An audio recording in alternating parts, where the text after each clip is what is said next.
నేను మళ్ళీ మీ దగ్గరికి వస్తాను. అలాగే ఇప్పుడు డిబేట్లో ప్రస్తుతం తూర్పుగోదావరి జనసేన వైస్ ప్రెసిడెంట్ కృష్ణవేణి గారు జాయిన్ అయ్యారు.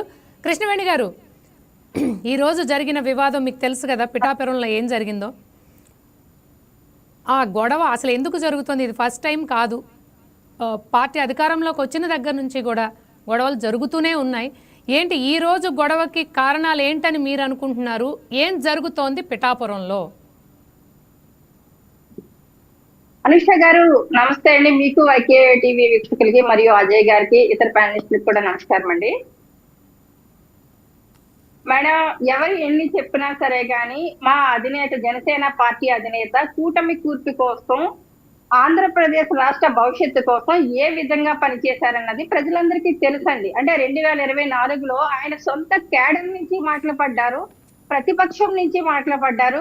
ఇవాళ అధికార పక్షంలో ఉన్నటువంటి వ్యక్తులతో కూడా మాటలు పడినటువంటి వ్యక్తి, నిస్వార్థంగా పనిచేస్తున్నటువంటి వ్యక్తి. ఆయన ఈ రోజు అనారోగ్యానికి గురయ్యి హాస్పిటల్లో సర్జరీ జరిగి ఆయన విశ్రాంతి తీసుకుంటున్నటువంటి సమయంలో పిఠాపురం నియోజకవర్గంలో ఏ కార్యక్రమం తలపెట్టినా సరే గాని అది కూటమిలో ఉన్నటువంటి నేతలు సహకరించి ఎక్కడైనా చిన్న చిన్న పొరపచ్చాలు ఉన్నా సరే గాని సర్దుబాటు చేసుకుని కూటమి ఒక బలానికి జనసేన పార్టీ అధినేత పవన్ కళ్యాణ్ గారికి సహకరించాల్సింది పోయి ఇవాళ రోడ్డు మీద గొడవకి దిగేటువంటి, రగడకి దిగేటువంటి ఒక కార్యక్రమానికి పూనుకోవడం అయితే మాత్రం వారు రాజకీయ ఉనికిని, రాజకీయ భవిష్యత్తుని కోల్పోతున్నారు. కాబట్టి అక్కడ జనసేన పార్టీ అధినేత పవన్ కళ్యాణ్ గారికి, ఏపీ డిప్యూటీ సీఎం గారికి ఏ రకంగా అన్నా సరే చెడ్డ పేరు తీసుకుని రావాలన్నటువంటి ఒక కుట్ర కోణం కనపడుతూ ఉంది మేడం.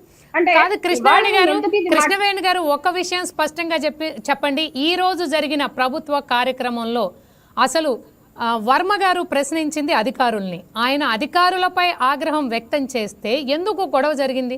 జరిగితే అధికారులకి వర్మ గారికి మధ్య జరిగి ఉండాలి.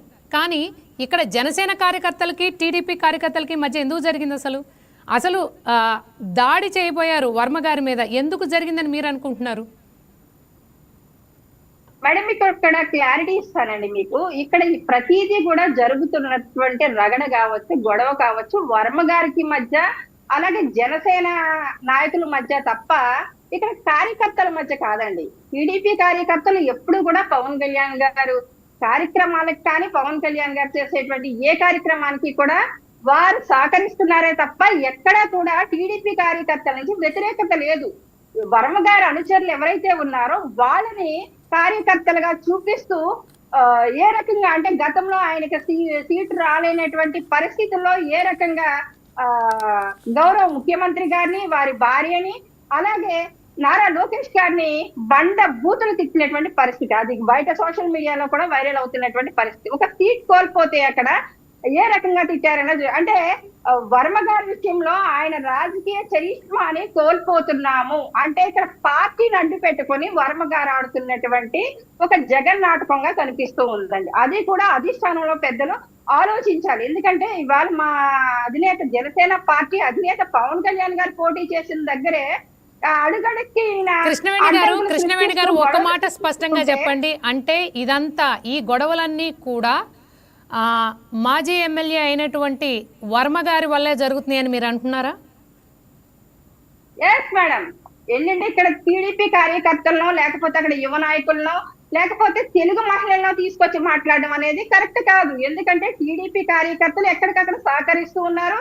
పవన్ కళ్యాణ్ గారు వారికి కావలసినటువంటి పనులు కూడా చేస్తున్నటువంటి పరిస్థితి. కానీ ఇక్కడ చేస్తుంది ఏంటంటే ఎక్కడ మీరు చూడొచ్చు మేడం, 175 నియోజకవర్గాల్లోని కూడా అధికారుల మీద ఎక్కడా కూడా మా ఇన్ఛార్జీలు కానీ, సమన్వయకర్తలు కానీ, వీళ్ళెవ్వరూ కూడా పిఓసీలు కానీ ఎవ్వరూ కూడా అక్కడ రుబాబు చూపించారు. వర్మ గారి విషయంలో కృష్ణవేణి గారు కానీ ఈ రోజు జరిగిన ఎక్కడ అక్కడ మహిళా కార్యకర్తలు నాకు ఎక్కడ కనిపించట్లా. రెండు వైపుల నుంచి కూడా టీడీపీ వాళ్ళు కానివ్వండి, జనసేన వాళ్ళు కానివ్వండి, ఈ రోజు జరిగిన కార్యక్రమంలో నాకు ఎవరు మహిళా కార్యకర్తలు ఎక్కడ కనిపించలా. మహిళా కార్యకర్తలు కనిపిస్తే ప్రోగ్రామ్ కి కళ వచ్చేస్తుంది మేడం. ఎక్కడైనా సరే కానీ మహిళలకి కబుర్లు లేకుండానే అక్కడ కార్యక్రమాలు చేస్తూ ఉంటారు. 33% రిజర్వేషన్ కోసం పోరాడేది కూడా మహిళలు. దానికోసమే అనుష గారు మంచి పాయింట్ రైజ్ చేశారండి. అక్కడ 10 మంది మగవాళ్ళు ఉంటారు, 20 మంది మగవాళ్ళు ఉంటారు. అక్కడ మాకు 5 మ్యాన్ కమిటీ ఉంది. 5 మ్యాన్ కమిటీలో కూడా ఒక మహిళకి ఇక్కడ ఉమ్మడి తూర్పుగోదావరి జిల్లాలో ఉన్నా సరే కానీ కార్యక్రమాలకి పిలుపు ఉండదు. వాళ్ళకి వాళ్ళు చేసుకుంటూ వెళ్ళిపోతారు. అంటే వాళ్ళ ఇంట్లో ఫంక్షన్ కి అయితే పిలవకపోయినా పర్వాలేదండి. పార్టీ కార్యక్రమాలకు వచ్చేటప్పటికి, ప్రభుత్వ కార్యక్రమాలు వచ్చేటప్పటికి ఖచ్చితంగా ఒక పిలుపు అనేది ఉండాలి. అది కరువు అవుతున్నటువంటి పరిస్థితి. ఏ పార్టీ అన్నారు, మా పార్టీ ఒకటనే కాదు అనీష గారు, చాలా పార్టీలో జరుగుతున్నటువంటి ఇదే 33% రిజర్వేషన్ల కోసం కూడా మహిళల పోరాటం దానికే పనిచేస్తూ, పార్టీకి పనిచేస్తూ, ప్రతి చోట వాయిస్ వినిపిస్తూ, పార్టీ ఉనికిని ఎక్కడికక్కడ కాపాడుకొస్తూ పనిచేస్తున్నటువంటి మహిళలకు ప్రాధాన్యత లేకుండా అక్కడ కూడా పురుషాధిక్యత ఎక్కువగా ఉండడం వల్ల ఇంత రిజర్వేషన్ కోసం పోరాటం కూడా జరుగుతుంది. కృష్ణవేణి గారు, మళ్ళీ మనం ఇంకో డిబేట్ లో ఆ విషయం గురించి మాట్లాడదాం. ఖచ్చితంగా మాట్లాడాల్సిన విషయమే మాట్లాడదాం. అయితే ఈ విషయానికి ఈ రోజు పిఠాపురంలో జరిగిన ఇష్యూకి మనం స్టిక్ ఆన్ అవుదాం. చెప్పండి మేడం. అక్కడ జరిగినటువంటి, అక్కడ మీరు చూడొచ్చు, గౌరవ ముఖ్యమంత్రి గారికి ఎక్కడ అగౌరవపరిచేటువంటి పరిస్థితి లేదండి. ఆల్రెడీ అధికారులు చూపించినటువంటి అజయ్ గారు కూడా చెప్పారు, అత్యుత్సాహం కావచ్చు, కొంతమంది కార్యకర్తలు వాళ్ళ నాయకుల ఫోటోలు కానీ, పవన్ కళ్యాణ్ గారి ఫ్లెక్సీలు కానీ ఏర్పాటు చేసి ఉండొచ్చు కాక. కానీ ఈ కొన్ని కార్యక్రమాల్లో ఆల్రెడీ హాస్పిటల్ కి సంబంధించి 100 పడకల హాస్పిటల్ గురించి ఆ రోజు ప్రారంభోత్సవం, అదే శంకుస్థాపన జరుగుతున్నటువంటి క్రమంలో ఆ రోజు మా అధినేత BDCM గారు, జనసేన పార్టీ అధినేత అండి, ఆయన పిఠాపురం ఎమ్మెల్యే గారు, కానీ ఆయన ఫ్లెక్సీ లేకుండా ఏ రకంగా ఆ రోజు కార్యక్రమాన్ని ప్రారంభించారన్నది మేము చూసాము. ఆ రోజు అబ్జెక్షన్ పెట్టడం కూడా జరిగింది. చాలా కార్యక్రమాల్లో ఎమ్మెల్యే గారి ఫోటో లేకుండా కార్యక్రమాలు చేసినటువంటి పరిస్థితులు కూడా వర్మ గారి సమక్షంలో కొన్ని జరిగినప్పుడు కూడా ఆ రోజు కూడా కార్యకర్తలను శాంతిపరుస్తూ, మీరు ఎక్కడా కూడా గొడవకు దిగొద్దని ఆ రోజు మేము ఫ్లెక్సీలు కొట్టేసి మళ్ళీ కట్టుకున్నటువంటి పరిస్థితి. అంటే ఇది ఫ్లెక్సీ వివాదం అనేది ఇవాళ చంద్రబాబు నాయుడు గారిని, సీఎం గారిని అవగౌరవపరిచినట్టుగా వర్మ గారు ఎందుకు పోర్ట్రే చేస్తున్నారంటే అండి, ఇప్పుడు కూటమిని దెబ్బతీయడంలో మాత్రం ఈ వర్మ గారికి పిఠాపురం నియోజకవర్గం తప్ప వేరే ఎక్కడ కూడా ఆ చరిష్మా లేదు. ఇప్పుడు మా జనసేన పార్టీ అధినేత ఉన్నారంటే దేశవ్యాప్తంగా ఆయనకు ఉన్నటువంటి గౌరవం కావచ్చు, చరిష్మా కావచ్చు ఆయనకు ఉంది.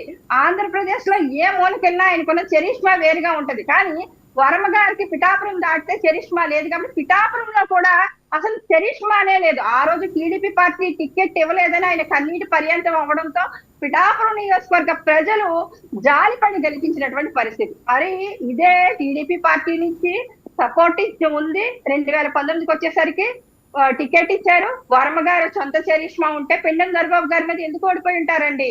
అంటే ఆయన సమీక్షించుకోవాలి కదా. కానీ ఇక్కడ టీడీపీ కార్యకర్తలు రెచ్చగొట్టేటువంటి విధానంలో అయితే మాత్రం కరెక్ట్ కాదు మేడం.